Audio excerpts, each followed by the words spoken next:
delegation matters. If they want to have it, they're going to have it. It's not up to me. Okay. Well, I don't know if anything dirty goes on or not because I don't go. That was the purpose of the caucus. It was not. It's something new to me. I have no idea where that came from. Okay.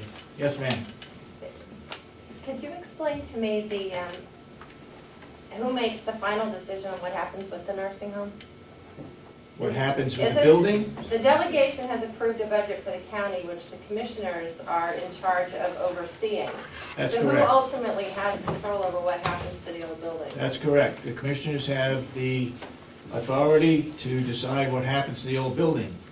The delegation appropriates the money to maintain it or whatever. That's where they have control over it.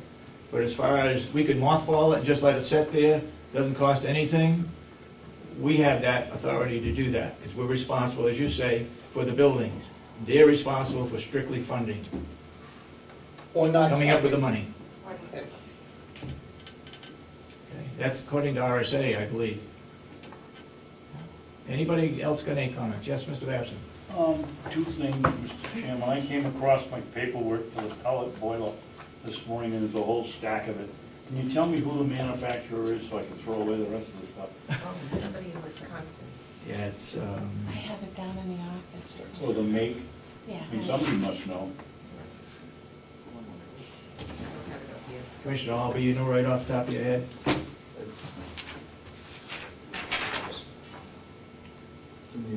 It's Biomass Commodities Corporation out of Portland, Maine, is their sales representative. But you don't know the maker. I have the make downstairs because it has to be American made, so I had to get all the information, so I can give that to you. Thank you. The other question I have is, you were talking about prime care, and I wasn't here for the meeting, but I watched the tapes last week. And a Rockingham County person has signed a 5-year contract. They're doing a great job. Have any one of the three of you called any other facility across the country where these people are doing the same thing to see what their recommendations are? No. I called Stratford County.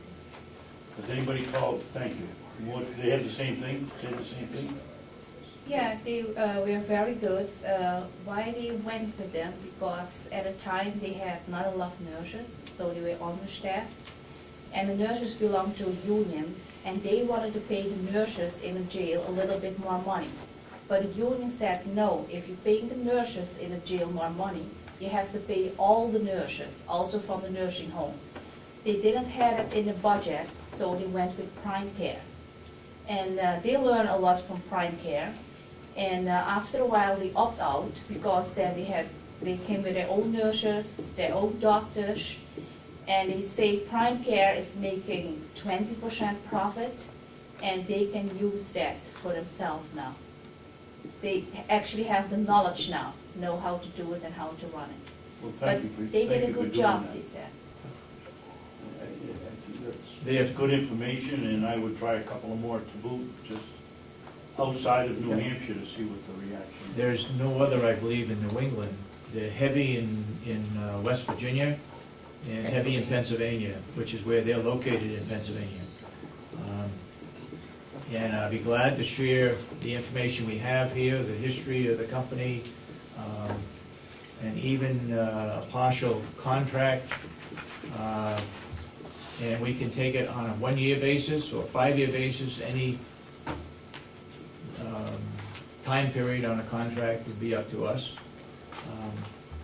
But this information is available. We'd be glad to have it for you. May I ask Commissioner Kenny a question?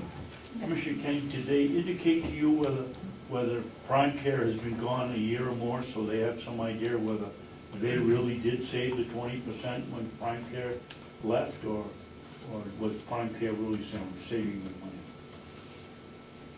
Well, basically prime care saved them some money, but they have also the knowledge now. They didn't know actually how to efficiently run it, so now they have the knowledge, they run it efficiently. Okay, thank you. And I also have, well, we'll have down in the office 2 copies, and I believe everybody on the building committee is being mailed these. I think they went out today, if not earlier. They went yesterday. Yesterday, okay. These are the 2 companies that hopefully we can select one. It's not going to cost us a penny to select them. And once the delegation gives us approval to move forward, we'll have that company ready to go. Strictly a selection, no dollars involved in approving either one of them.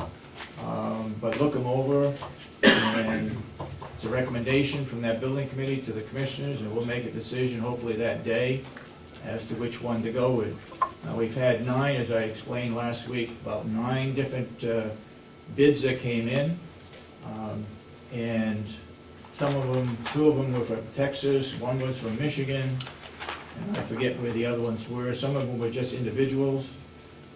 I don't think they interpreted our RFP properly, but we came down with these 2, and hopefully we can make a selection on one of these on the 23rd.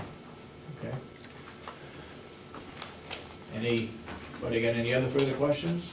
Comments? Yes, Henry? Because it did get brought up on the caucus, and Representative McCarthy said, you know, he wasn't sure what they talked about. There's some certain money issues and uses of the building. Precisely the kind of information that should be talked about in public. It isn't necessary. I'm very much against this. It's no secret. It's not very much that I think that there's this huge evil intent, but as an elected official, there's certain responsibilities to give the public the opportunity to hear your discussions. And those discussions, when you start mentioning money and uses of a public building that's supported by public tax dollars, at that very instance, it should no longer be a caucus. A caucus doesn't discuss things like that. A caucus is set up for the state parties to figure out how to deal with state issues in relationship to the other party primarily. When you were asked a question by Melissa Ferland, you didn't really know the answer about her question on caucus to you. You weren't really sure what the answer was. You immediately started to go into, you started to talk about another meeting that went down. It was an actual posted meeting, and it was absolutely something that it was fine to go on. It seems that there's a little bit of question about what the function of this is. My primary question comes down to the fact, what could you possibly get together to talk about that you wouldn't want to talk about in public?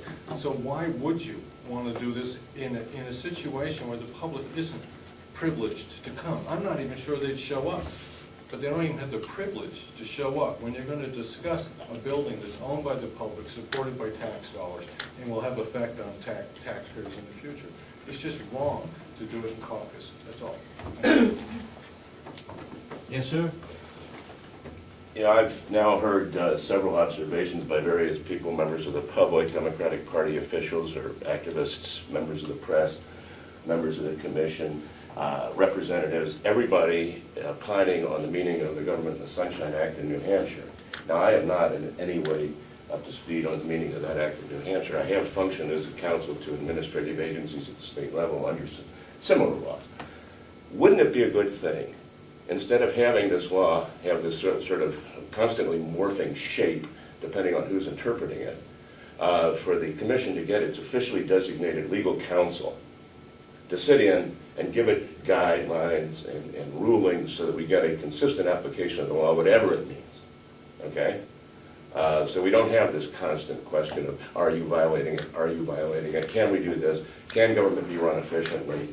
Can a bunch of Republicans or a bunch of Democrats get together and talk about policy to them by themselves? I think that would be a very useful thing for this body to do. Okay, I think it goes beyond us, though. I think it goes to the delegation. I think it would be a very useful thing for anybody who has a question about the application of the statute, who is in an official capacity, who presumably has official legal counsel, to engage that counsel to tell them what is the application of the law, and do it over enough situations that we start getting a pretty clear understanding of when it applies and when it doesn't. Okay. Mr. Albee? Just to dispel Mr. Thompson's notion of a perfect world, since 91A was enacted, we are not the only governmental body in the state that's had this struggle.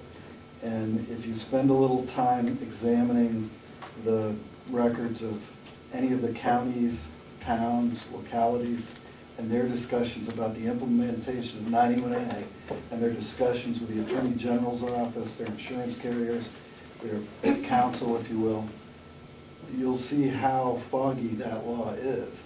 And it does morph into one thing or another depending on who's trying to use it. We, I think, did the best we could with trying to comport with 91A, but even then, it becomes difficult. We had a discussion about the caucus a year or so ago, and I'm wondering who at the AG's office Mrs. Kenny may have spoken to, because I spoke with the AG's office about that caucus at that point in time, and 91A in general at that point in time, and got two different opinions on whether or not delegates in their county capacity fell under the protection of 91A exemption as representatives do down in Concord. So I don't know that there's any amount of clarity, and I think the legislature would do well to take a better look at it. Well, that may well be true. I do not, however, envision a perfect world, I can assure you. Thank you. And Mr. Batson, did you have your hand up again? No. Anybody else? You just wish I did. Well, I don't want to prolong the meeting. Let's go back to pigs. That's not much easier to talk The about. hay season hasn't started. Anybody else? Last call? Okay, I guess we'll make a motion to close this meeting, and then we'll open it up for a public hearing on the naming of the meeting. Commissioner. I move to close this public meeting and open up another meeting for the purpose of changing the name of the Mountain View Nursing Home. I'll second it. Any further questions? Thank you, sir. Questions on it? If not, all those in support of the motion say aye. Aye. Democratic operatives. Okay. I thought